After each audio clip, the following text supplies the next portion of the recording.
Huwag puro inihaw at prito lang ang gawin nyo sa pork belly mga mare. Try nyo din yung ganitong luto. Ito yung ulam na mapapakanin ka ng sobra sa sobrang sarap at talagang nanunuot ang lasa nito. Para sa ating recipe ay gagamit lang ako dito ng 1 kilo ng pork belly. Para sa ating pampalasa ay magpika lang tayo dito ng 6 na piraso ng kalamansi. At maglalagay din tayo dito ng 1/2 cup ng toyo. At syempre, hindi mawawala ang durog na paminta. Mas madami, mas masarap. I-marinate natin ito for 1 to 2 hours or pwede namang overnight kung bukas nyo pa ito lulutuin. Haluin lang natin ng mabuti para ma-mix lahat ng ingredients. Binabad ko nga lang ito ng 1 oras dahil ito ay uulamin namin ngayong tanghalian. Nagpainit lang ako dito ng mantika at saka ko prinito isa-isa yung pork belly na binabad natin kanina. Iprito lang natin ng kaunti hanggang sa mag-brown lang ito. Baliktarin lang natin para yung kabilang side naman ang maprito.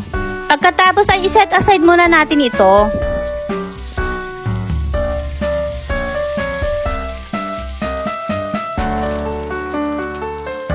Prituhin lang natin lahat ng natira pang mga karne.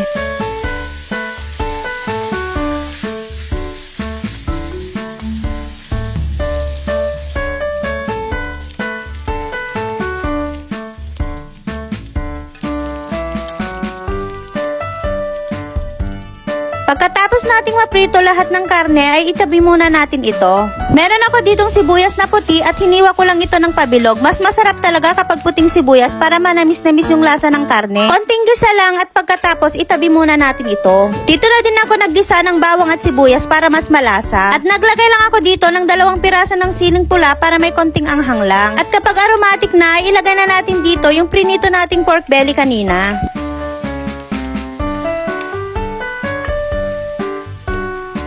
Pagkatapos, ilagay na din natin yung pinagbabara natin ng karne kanina. Magdadagdag lang ako dito ng tubig para mapalambot yung karne. Takpan lang natin ito at pakuluan sa mahinang apoy hanggang sa lumambot yung karne.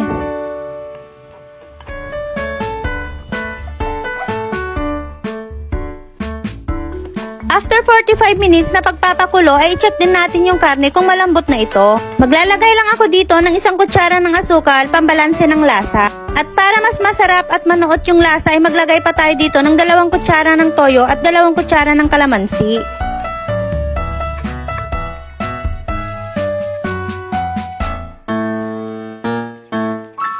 Pagkatapos, ilagay na din natin dito yung puting sibuyas na prinito natin kanina. Haluin lang natin ng kaunti at pwede na nating iserve ito mga mare. Napakasimpleng recipe lang nito mga mare pero panalo sa lasa. Sarsa pa nga lang nito ay talaga namang ulam na. Sigurado ako kapag ganito ang niluto mo ay talaga namang mapapakanin ka na naman ng sobra.